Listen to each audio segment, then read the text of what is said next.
Midnight Society is dropping like flies.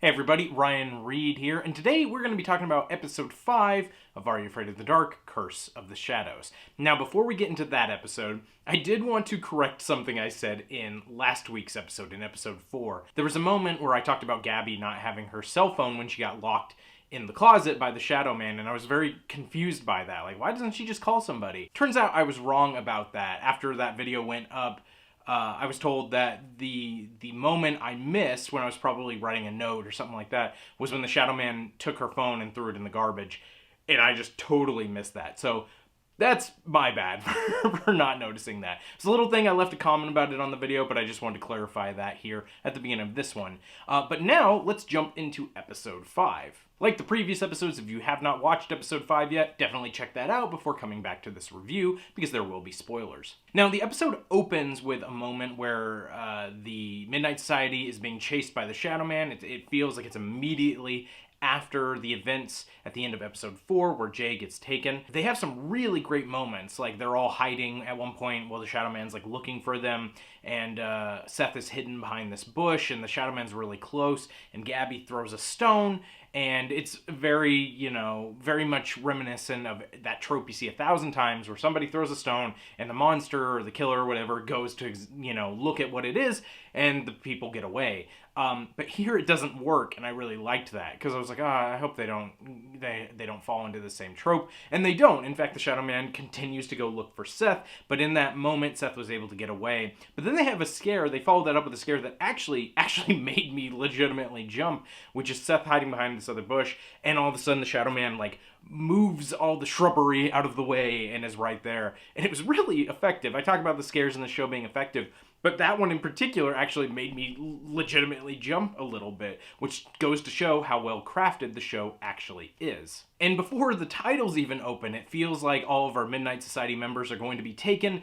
Seth gets taken, Gabby gets taken, Hannah gets taken. All of these characters, the only person left is Luke. And then he wakes up from a dream. And I was really bummed by that. I was like, oh, come on, no show, you're better than this.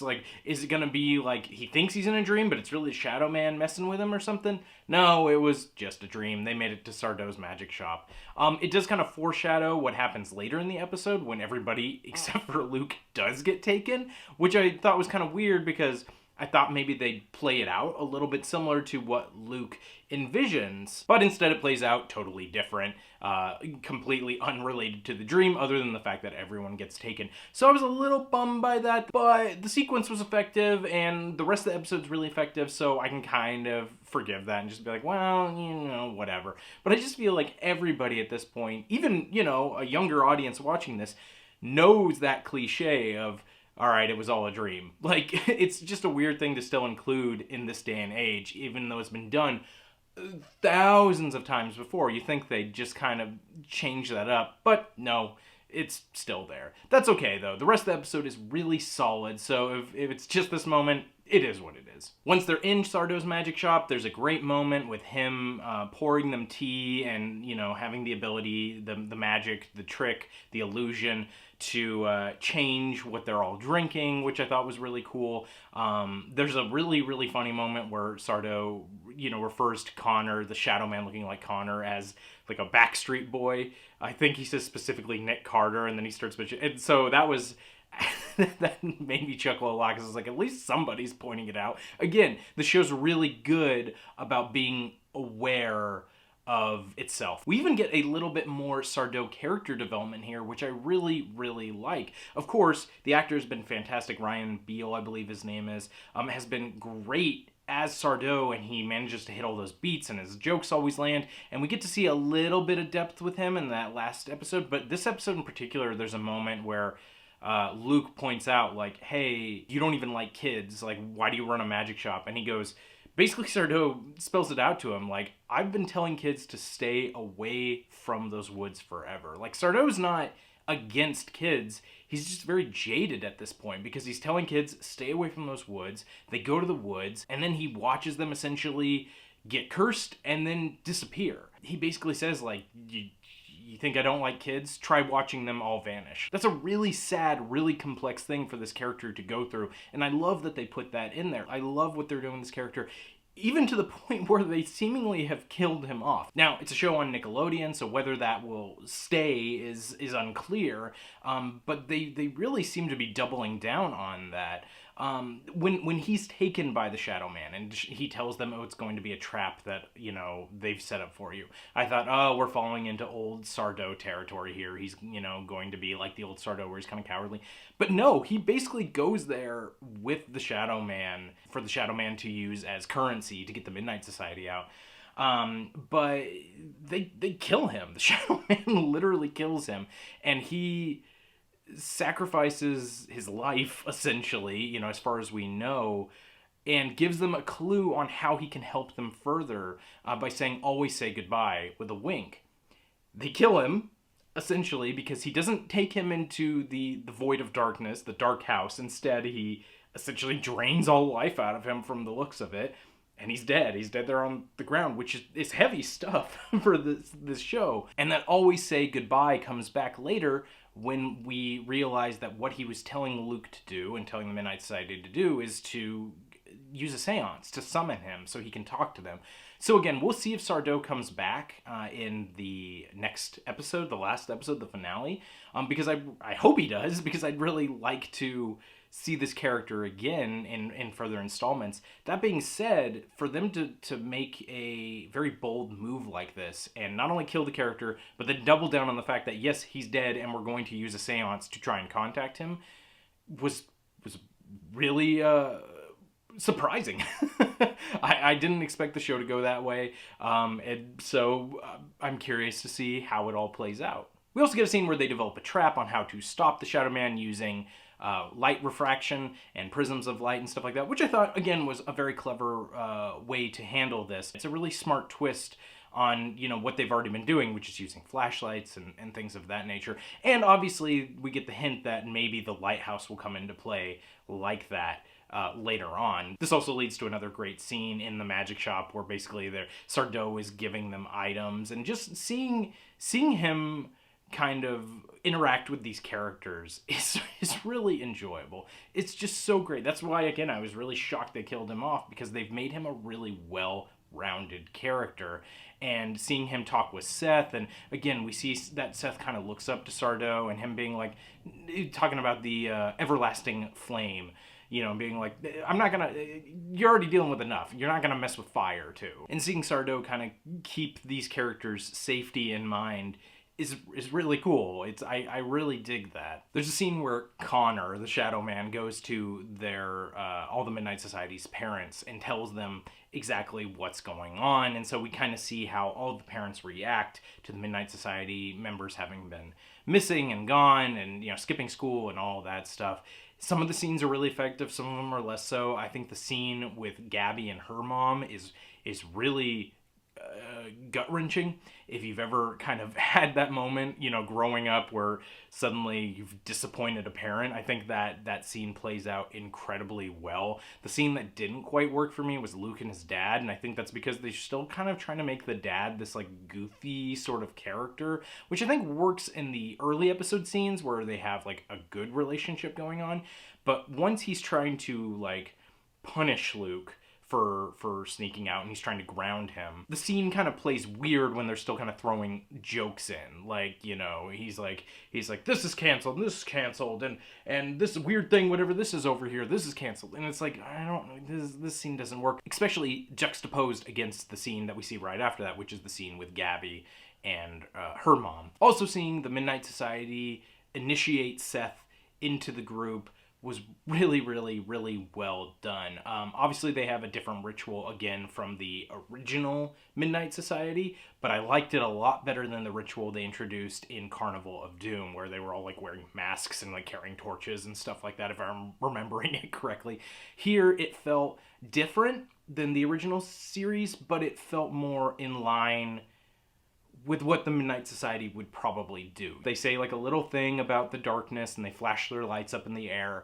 But I really liked the way that played out. It was also a very kind of cool moment to see Seth not only be accepted into the group, but them say, hey, all you gotta do is tell us something scary. It doesn't have to be a story. And to have him point out all the flaws of our Midnight Society members, I thought was was really clever, because they didn't play it like the little kid who's smarter than everybody else, like you see in a lot of movies. Seth is just played as a character who absorbs everything about people's, characteristics. And so I really liked that dissection moment, that scene where he can kind of dissect everybody and be like, here's what's going on with you, here's what's going on with you, here's what's going on with you, these are your fears. And for them to be like, great, you're part of the Midnight Society. And not only for it to feel true to the moment, but also not feel cheesy or sentimental, and also the ritual feel very kind of honest and earnest, and what would probably happen with a bunch of high school kids who gather around and tell scary stories. It's not some absurd thing like it is in Carnival of Doom. Also, once again, I have to point out the fantastic performances of all of our actors in this series. There is a really great moment towards the end of the episode where the Shadow Man basically starts taking people. And he takes Hannah, and Seth asks, well, where's Hannah? And Connor, just like with silent tears streaming down his face. I'm sorry, Luke. It's Luke with silent tears streaming down his face is just like, she's hiding. And you're like, at first I was like, why don't you just tell him the truth? And then I was like, you know what? In that moment, probably best to keep him calm. Because then they followed it up after Gabby is taken with a moment where Luke doesn't say anything. Him and Seth are there, and Seth goes like, was Gabby taken? And then Luke is just sitting there, like, tears in his eyes, just quiet. And Seth has this moment of realization where he goes, Hannah is not hiding, is she? And just to see the subtlety on both of these actors' faces of the moment of realization with Seth, and it's not overplayed, he's not freaking out, he's not like, oh my gosh, my sister's gone. It's just very subtly he realizes what's happened. And to see Luke not say anything, but you can read everything in his face. I have seen adult actors who are not nearly as good as these actors that we have in this Are You Afraid of the Dark season. So really great job. Kudos to them. I also love the moment where Seth kind of stands up to the Shadow Man, and he's acting like Sardo, and he's spinning his wand around, and he's like, the name is Seth, accent on the Seth, which in the moment, that my immediate reaction was, well, that's lame. Really? Come on. That's cheesy. So dumb. But then I took a step back from it, and I really actually enjoyed that moment because it felt like something that a kid his age would say, especially because he looks up to Sardo so much. And so I really, really liked that moment to see him go, oh, he really does look up to Sardo. And especially after Sardo is dead, he's like stepping up to to bat, so to speak. It's just a really kind of sweet moment that, yeah, and in the immediate moment played a little cheesy for me, but the more I thought about it, the more I really, really enjoyed that moment. I thought it was kind of like cheesy, yes, but very sweet. And especially after we've seen Sardo essentially die, theoretically. We'll find out if he's permanently dead in the next episode. Hopefully he comes back. I don't know. Whatever. But anyway, yes, that moment was very cool. Now, if I had any complaints about this episode, again, talking about that dream sequence at the beginning was a little like meh, but the only real major complaint I have about this episode is Shadow Man as Connor. It still does not work for me, and I don't understand it, because it's one thing for the Shadow Man to act like Connor or act like a teenager when he's talking to the parents. That makes sense. When he's talking to the other Midnight Society members who know he's the Shadow Man, it feels weird for him to be like saying things like calling Seth Harry Potter. If you break down the Shadow Man's backstory, he was a grieving father who lost a child who used dark magic to try and bring her back, but ultimately turned himself into this being of pure evil. So why, when the Shadow Man can talk, is he making like pop culture references and saying this cheesy dialogue? Like, there's even a moment where he's trying to find Luke and he's saying a nursery rhyme that is very reminiscent once again of like A Nightmare on Elm Street, like the nursery rhyme in that. But it comes off as so cheesy, and like he's kind of got this like edgy personality, and I'm like, these two things do not connect. Now, if it was Connor being possessed by some sort of evil, or if it was Connor turned evil or something like that, okay, great, sure. You can have your cheesy, villain dialogue that sounds like a teenager speaking. But when you break down what's actually going on, which is just the Shadow Man looks like Connor, nothing from his backstory or anything about him makes me feel like he would say some of this silly kind of dialogue. So because of that, he never really comes off as threatening to me when he's in that form.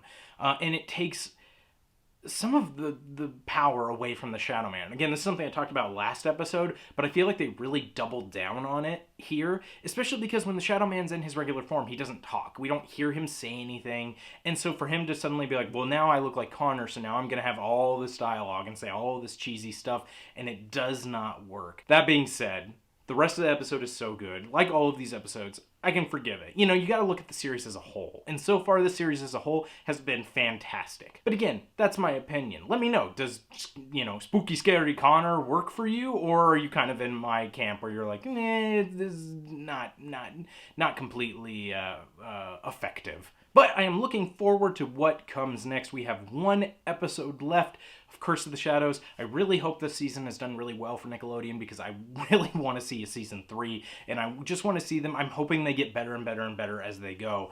This one was really solid. And unless they just completely fall on their face in episode 6, the finale, I think this is going to be a season 2 stand-up to the original series. Although different, just as effective.